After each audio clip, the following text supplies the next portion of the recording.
Welcome back to my Transformers Prime episode reviews. Today, we're taking a look at the episode Predatory, which features the debut of Arcee's archnemesis, Airachnid.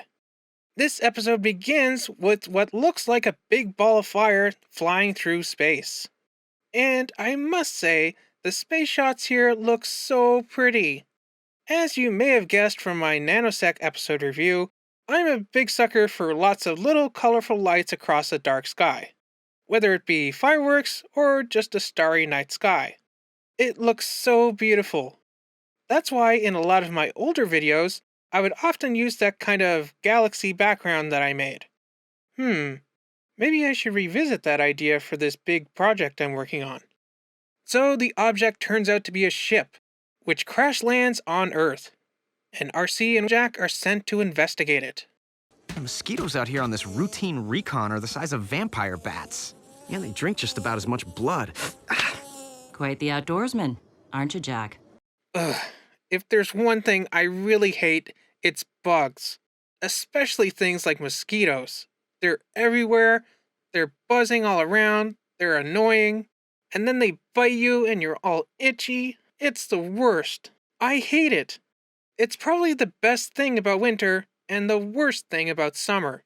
And like Jack said, that's definitely one of the benefits to being a Transformer. You're basically immune to bugs.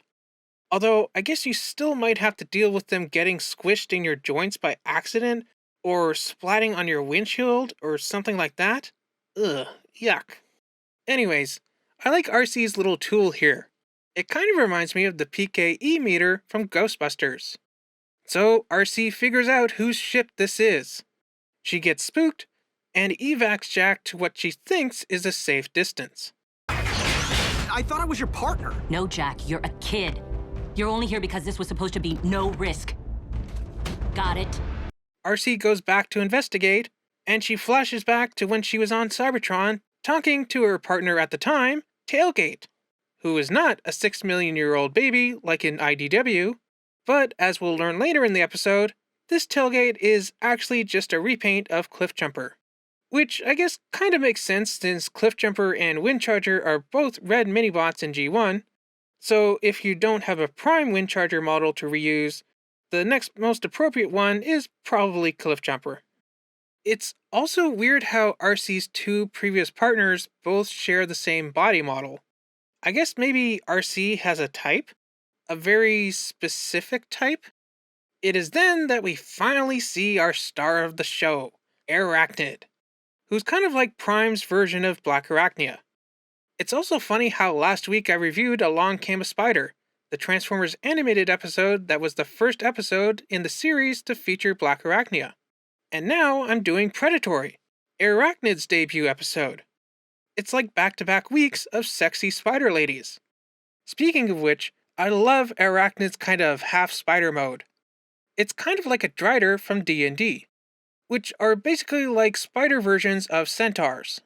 She also kind of reminds me of Dr. Octopus, or Spider-Man with his iron spider suit. I just like how she is able to use her spider legs in either her normal robot mode or her Drider mode. Unlike, say, the original Black Arachnia, where her spider legs are basically just decoration kibble when she's in robot mode. I hope the next time we get a new version of Black Arachnia, she takes a cue from Arachnid and can use her spider legs in robot mode like extra appendages. Although I do find it weird that Arachnid doesn't have an actual full spider mode. Also, is she technically a triple changer? Since she has her robot mode, her helicopter mode, which she gets later on, and her half spider, half robot mode. Oh, and she also has her drill mode. Does that count as another mode? So is she a quad changer then? Anyways, Arachnid is stalking this camper, and is about to attack them in their tent. Although, I got to wonder, what is she actually planning on doing with them? Was she planning to feed on them like Tarantulas in Beast Wars? Well, we don't find out because she is tackled by Arcee. When we get a look at some of Arachnid's trophies, one of them kind of looks like a Velgrox, minus its skin. Gross. Which you may remember from Rescue Bots or Transformers Cyberverse. As Airachnid and Arcee fight, she partially answers one of my questions from a couple weeks ago, about whether the other Decepticons had blasters that form out of their arms. As we can see, Airachnid is firing energy blasts at Arcee, but they are actually coming out of her wrists, much like her webs. Which seems like it could be a nod to Spider-Man, who fires his webs out of his wrists, in the case of the Tobey Maguire movies, or out of his web shooters, as he does in most other fiction. I like how when Arachnid gets knocked out temporarily, her spider legs curl up, just like a real spider when it dies. Partners don't ditch partners.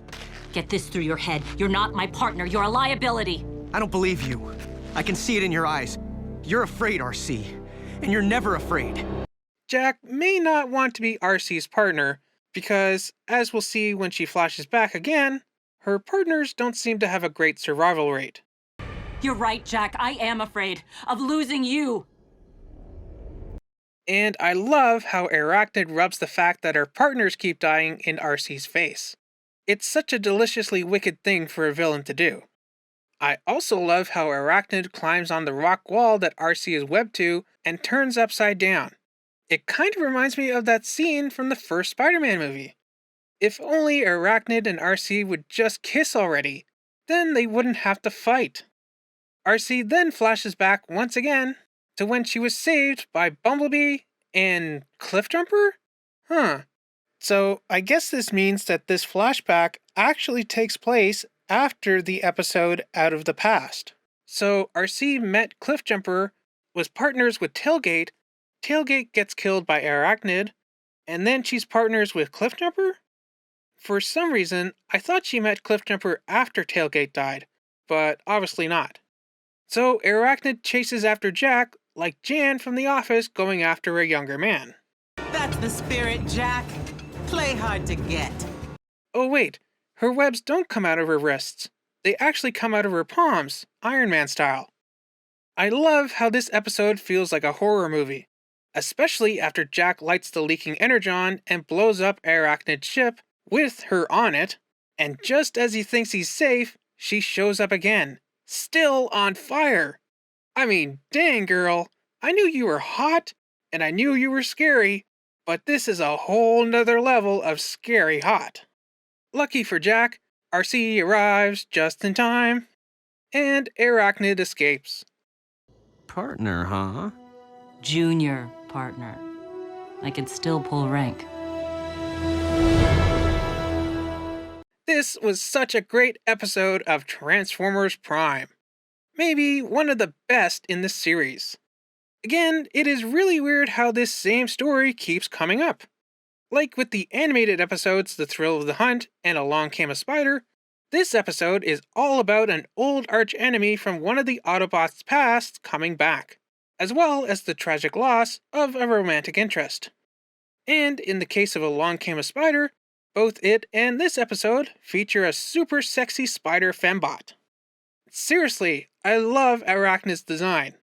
Like I mentioned previously, I love how she uses her spider legs like Doc Ock's tentacles.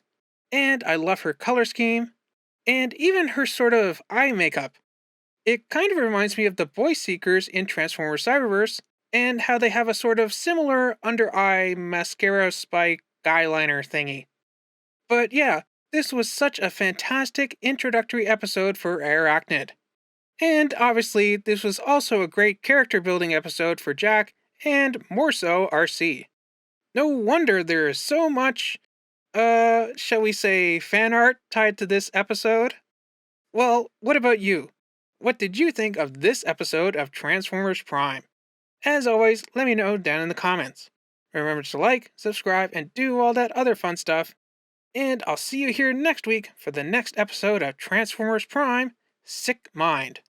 If I recall correctly, another great and very memorable episode of this series. So I'll see you back here next week for that.